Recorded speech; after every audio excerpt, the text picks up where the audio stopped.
Tonight on the Northwestern News Report, a daily boycott, why some Northwestern students are taking a stance against the student newspaper. Plus, get out and vote. Polls open for the ASG presidential election Thursday evening. We have the latest on the race. And Working a Musical, a look into the Wirtz production that's telling the stories of local employees. All that and more tonight on the Northwestern News Report. It's your news right now.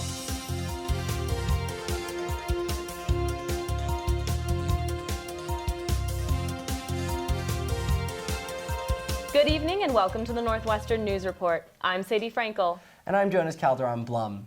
We begin tonight with an update about an ongoing campus controversy. 70 student organizations calling for a boycott of the Daily Northwestern in a letter to the editor published in the Daily yesterday. It comes after the state's attorney's office charged 2 Northwestern students with theft of advertising services for allegedly distributing fake copies of the Daily in October. Those copies contained a headline alleging Northwestern is complicit in the genocide of Palestinians. The student publishing company, the Daily's parent company, filed the initial complaint with the campus police. The letter to the editor says in part, quote, "The recent charges against 2 black Northwestern students for their alleged involvement in distributing satirical newspapers represent a concerning pattern of suppressing student expression, particularly voices supporting Palestinian rights," end quote. In the letter, they write that their organizations will not speak, collaborate, or engage with the Daily Northwestern or the student's publishing company until the charges are dropped and the SPC rescinds its complaint. The SPC published a statement in the Daily saying, quote, "The content of the front page had no bearing on their decision. A fake newspaper distributed on its own apart from the Daily Northwestern would cause no concern, but tampering with the distribution of a student newspaper is impermissible conduct."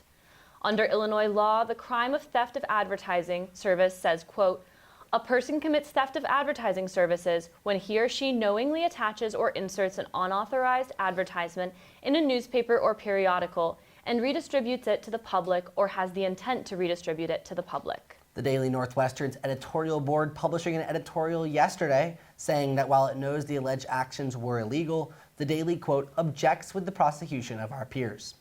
It asked their board of directors to file a formal recommendation to the state's attorney's office to dismiss the charges. Neither the Daily nor the SBC can dismiss the charges themselves. We'll continue to follow this story.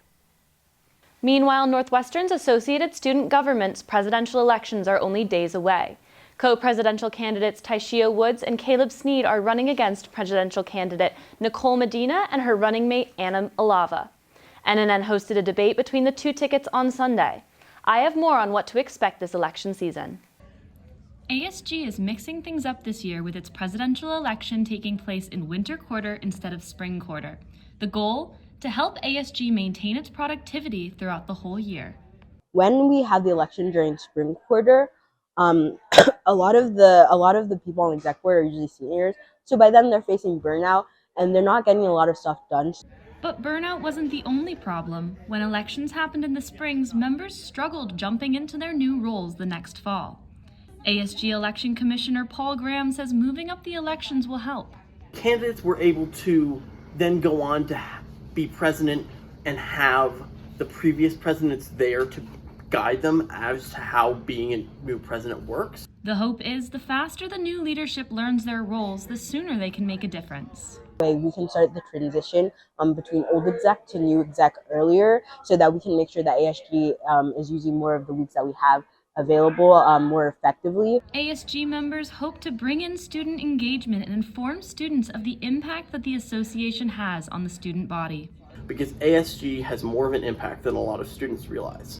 Another goal of ASG is to increase turnout. Last year, only 2% of Northwestern students voted, but current members are working hard to spread the word with this year's race.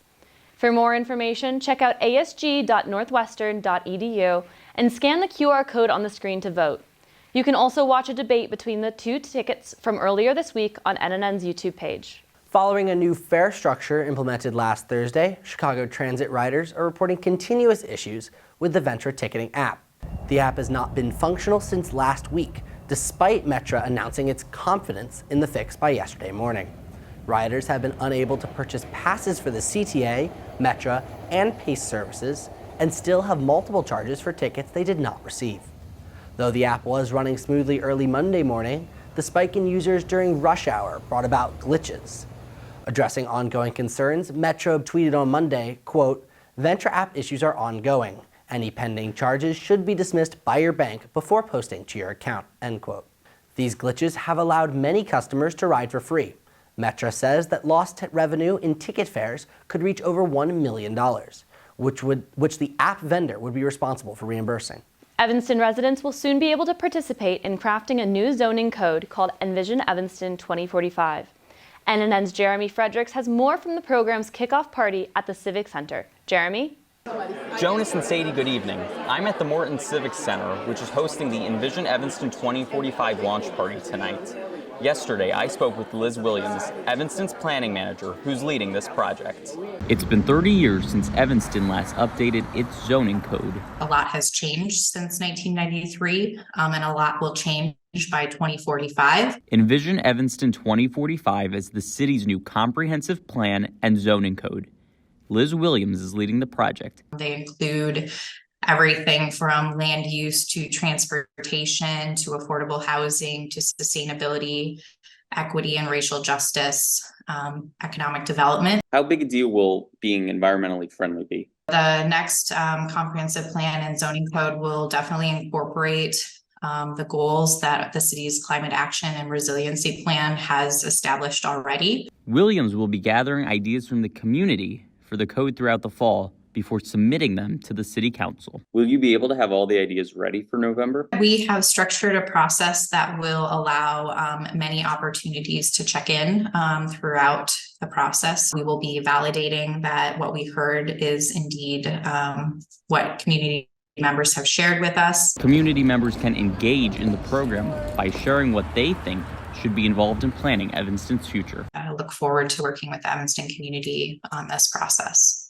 Envision Evanston 2045 will be funded by the American Rescue Plan Act, part of the federal government's COVID-19 response. Envision Evanston will be speaking with members of the community, including Northwestern University, in the coming months. At the Morton Civic Center, Jeremy Fredericks, Northwestern News Network. Thanks, Jeremy. More information on Envision Evanston 2045 is available at the link below on the City of Evanston's website. Last Thursday marked the start of Black History Month, and organizations across campus are recognizing it in different ways. Multicultural Student Affairs announced their theme for this year, Getting Into the Fashions, Black Fashion History. They'll be hosting a series of events all month, including Walk It Out Wednesdays, where students are invited to step into their styles and bring them over to the Black House, and Hey Boo, a discussion at residence halls about natural hair care and communal living. The Black House also hosted free rapid HIV screening earlier today in honor of Black HIV Awareness Day tomorrow. For more information on campus events this Black History Month, make sure to follow at FMO_NU and at MSAATNU on Instagram. Get your s'mores and tents ready because the theme for Dillo 52 is here, and students are already calling top bunk at Camp Dillo.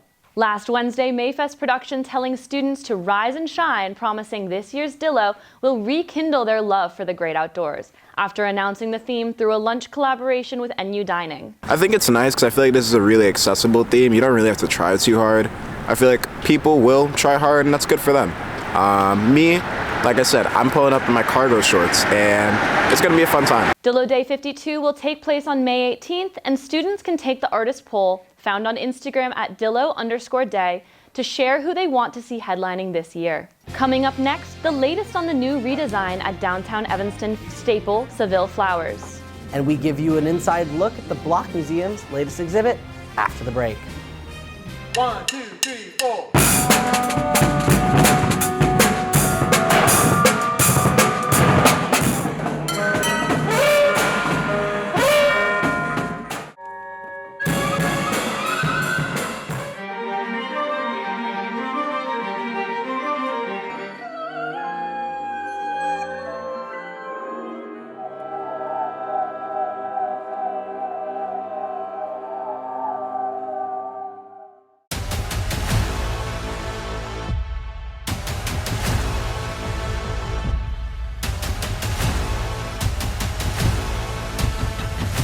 Ready, set, now!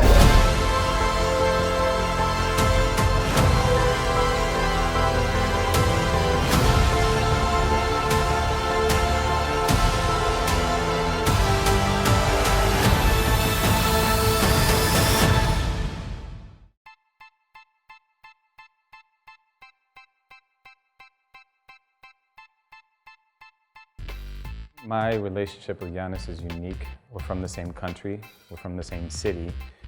Being a Northwestern alum, I think, has tremendous advantages in the sports industry. To me, that community, it's been with me for 20 plus years.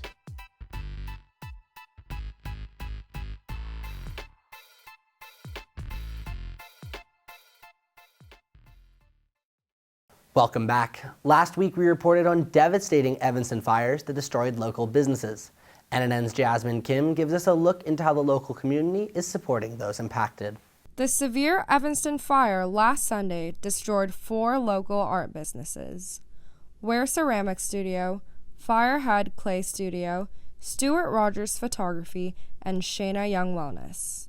It's hard. I don't know how I'm going to rebuild, but the encouragement I'm getting from the community and the fundraiser and this fundraiser this evening, it just lets me know that, one way or another, everything will be okay. Hundreds of Evanstonians, from young volunteers to the brave firefighters, came together this Sunday at a benefit to support those impacted by the fire. We already had an event planned. It was a natural, and we're just going to pivot real quick. And this is now a benefit. Evanston Aid 2024, hosted by the Art Makers Outpost, offered many fundraising initiatives for the local community to participate in, including donations at the door and raffle tickets for silent auctions. Many of the artists at the Art Makers Outpost donated their artworks for the silent auction or part of their proceeds to support the cause.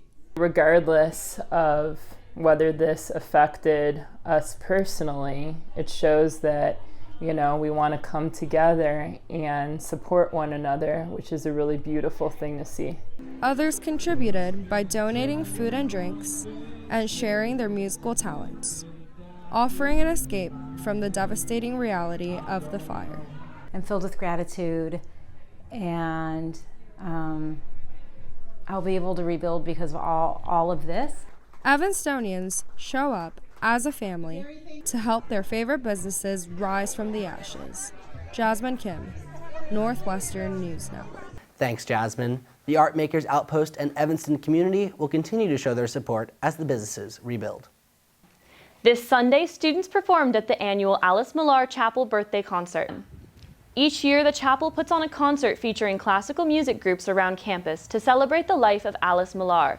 Malar was the mother of Foster McGaw, a philanthropist with strong ties to Northwestern, whose donations made the chapel's construction possible. It's a great tradition.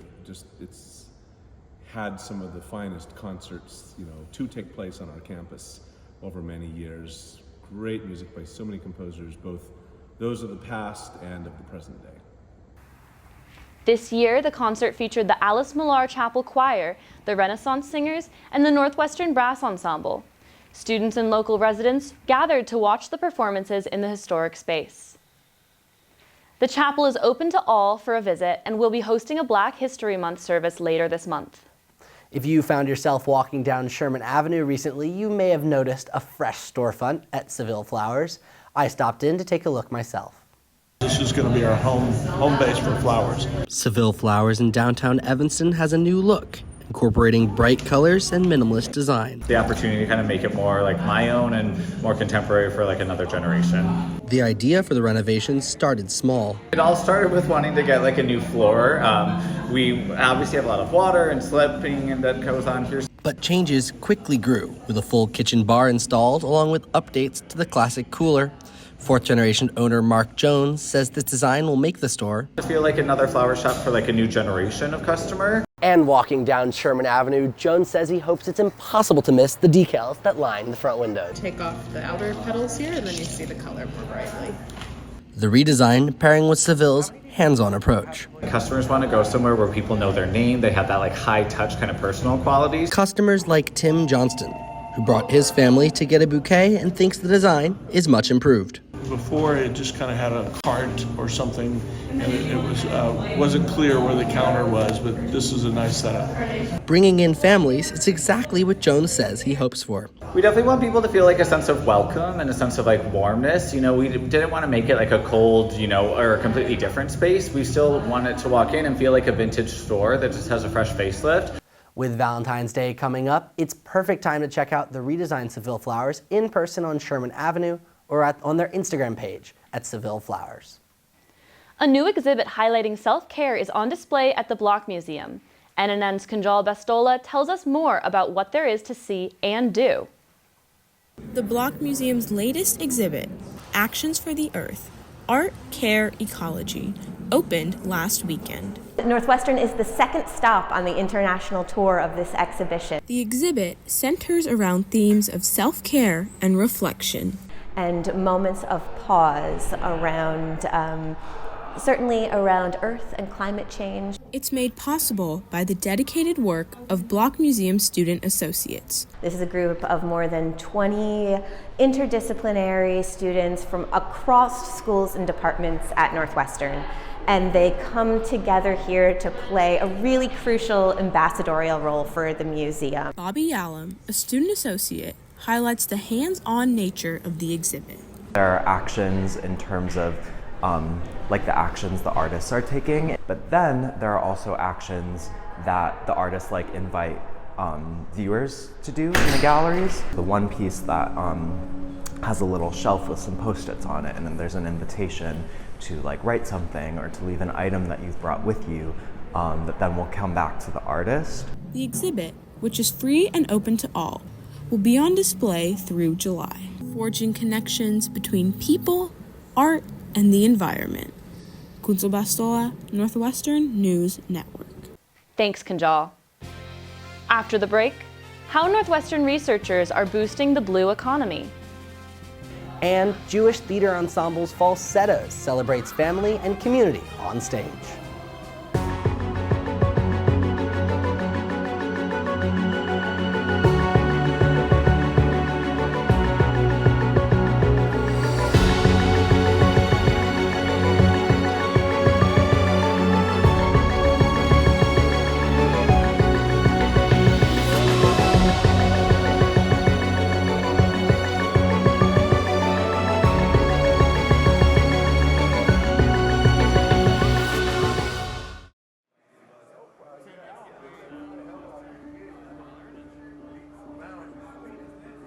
My narrative, since I've been locked up and kind of made my transition, has been redemption, accountability. When I come into the classroom environment, every individual that sits amongst me takes education seriously.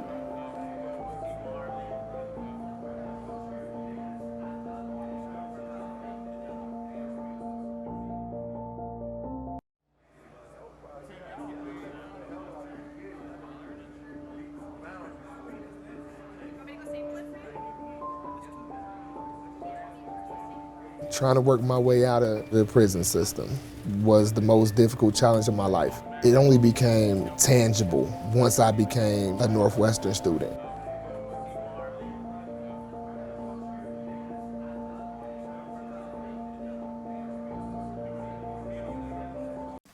Welcome back. Now it's time for Under the Microscope, where we give you the latest science and research news at Northwestern University.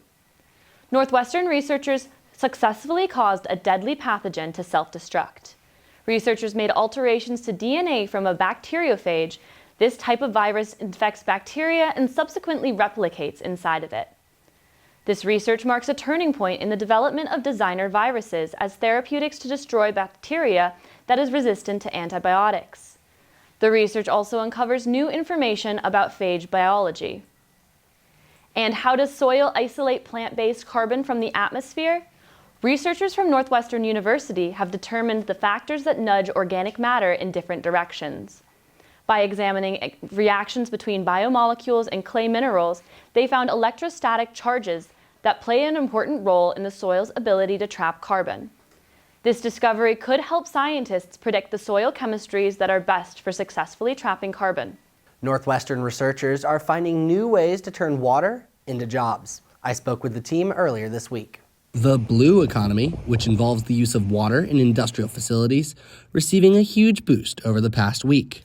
It's been important for us to put water and the blue economy on radar for our leaders here in our state. Researchers from Northwestern University, along with nonprofit Current, acquiring a federal grant of $160 million as a part of the Great Lakes Renew project. So what's critical about this funding is that it requires participation from industry partners, right? So they are sitting around our table. Elena Harkness is the principal investigator of the project and a leader at Current, which worked with university faculty like McCormick professor George Wells to generate new jobs in the water industry or the blue economy.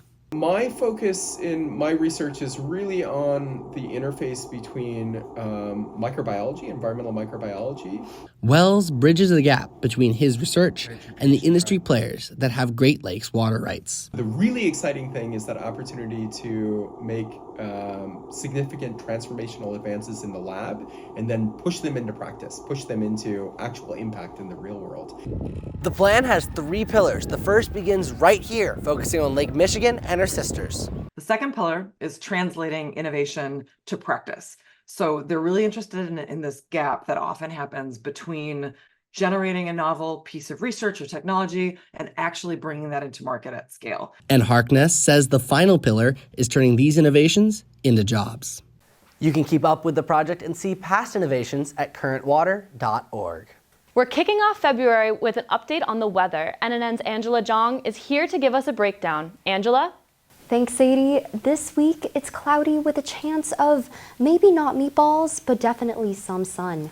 February started strong in the 30s and will continually rise in temperature by increments of 10 degrees.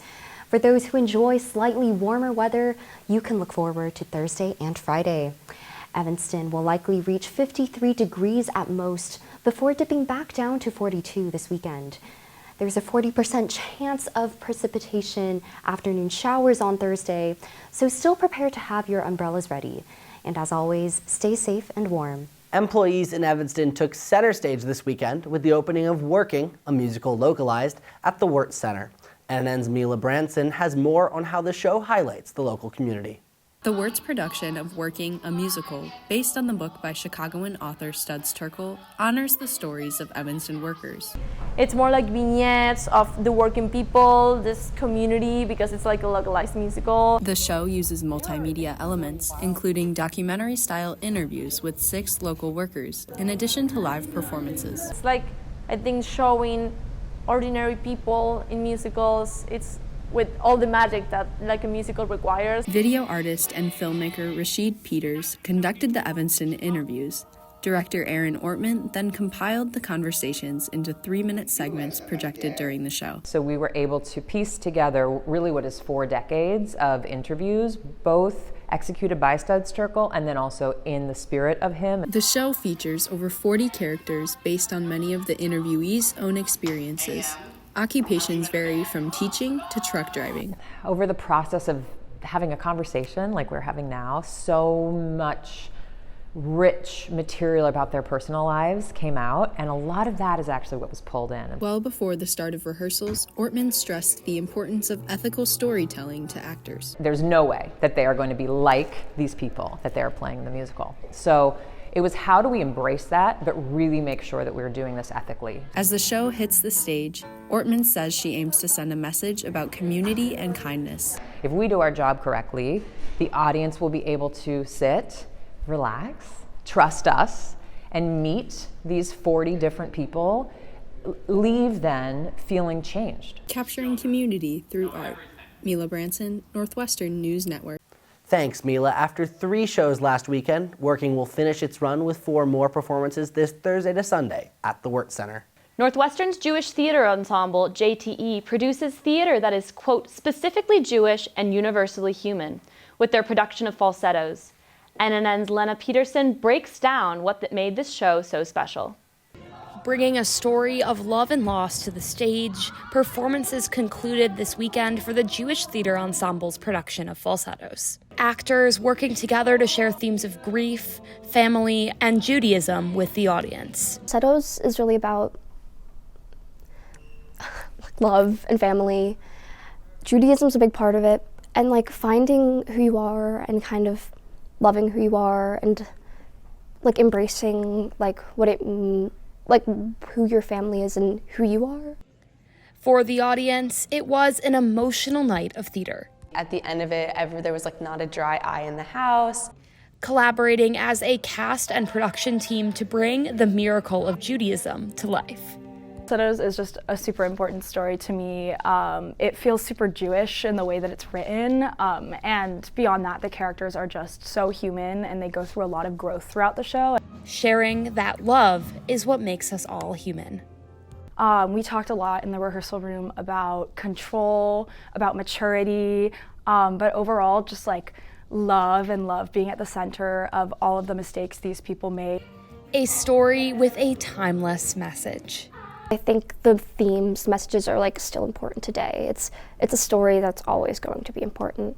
Bringing community together with theater. Lena Peterson, Northwestern News Network. Thanks, Lena, for this heartwarming story. Coming up, we bring you the scoop on how Evanstonians and students plan to celebrate the Super Bowl this Sunday.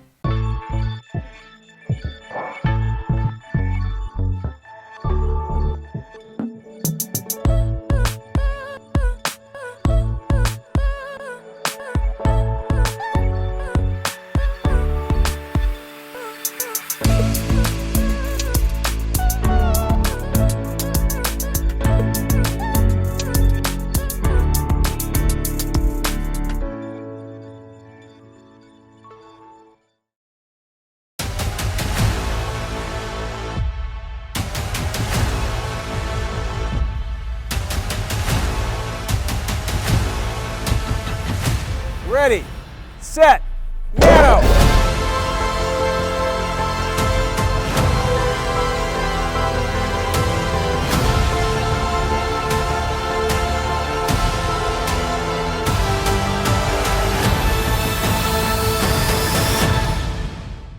One, two, three, four.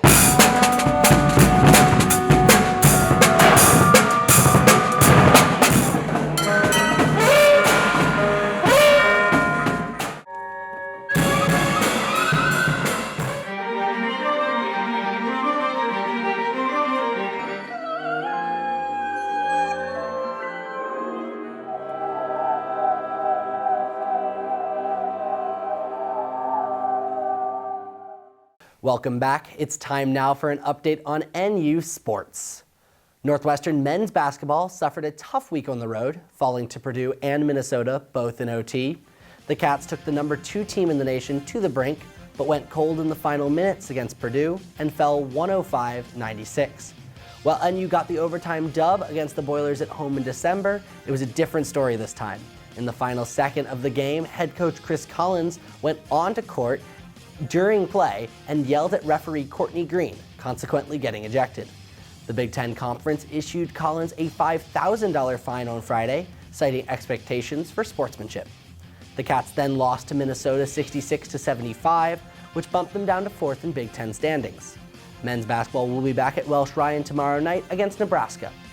On the women's side, the women's basketball team had a better weekend, winning their Sunday matchup against Wisconsin 69-43 after a tough night against Iowa and Caitlin Clark earlier in the week. And we're welcoming in spring sports with softball and lacrosse kicking off their seasons this weekend. The Lake Show kicks off its national title defense against number 5 Syracuse on Saturday in Ryan Fieldhouse. Moving away from Evanston, the 49ers and Chiefs will battle it out in the Super Bowl on Sunday. Ahead of one of the biggest sporting events of the year, NNN's Luke Jordan spoke to Northwestern students and Evanston businesses about how they plan to celebrate. Super Bowl 58 will be played this Sunday in Las Vegas, and Northwestern students are making plans to take in the big game right here on campus. Last year, me and my friends kind of just hung around the dorm common room. We got some food and we were just watching the game. And the plan is kind of this year to do the same thing. Many student groups are also hosting watch parties for their members.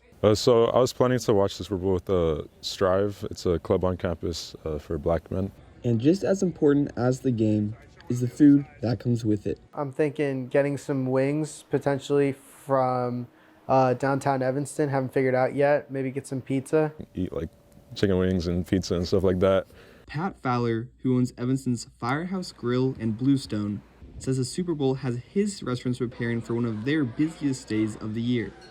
I mean, we probably double the number of people that we serve, and everybody wants their food at about the same time. So there's a certain level of coordination that can add stress to things.